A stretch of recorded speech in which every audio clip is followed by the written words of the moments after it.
আসসালামু আলাইকুম রহমতুল্লাহ। আলহামদুলিল্লাহ, কিছুদিন আগে যে পাখিগুলো দেখেছিলাম খালাতো ভাইয়ের, সেইগুলো আজকে মাশাল্লাহ কত বড় হয়ে গেছে দেখেন।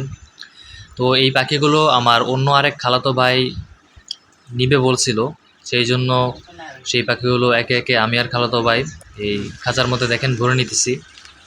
সেই পাখিগুলো সবগুলো ভরে নিতেছি। এখানে টোটাল 37টার মতো বাচ্চা আছে।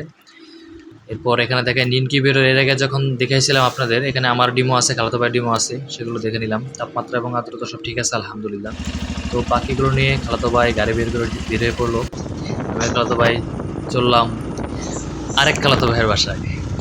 তো সেইখানে পৌঁছিয়ে পাখিগুলো নামিয়ে খালাতো ভাইকে বুঝিয়ে দেওয়ার পর দেখি অনেক বৃষ্টি হইতেছে। তো অনেকক্ষণ ওয়েট করার পর বৃষ্টি কমার পরে আমি আর খালাতো ভাই পুনরায় বের হয়ে পড়লাম আমাদের নতুন গন্তব্যের। তো সবাই সাথে থাকবেন, পাশে থাকবেন, দোয়া করবেন। আসসালামু আলাইকুম রহমতুল্লাহ ওয়া বারাকাতুহু।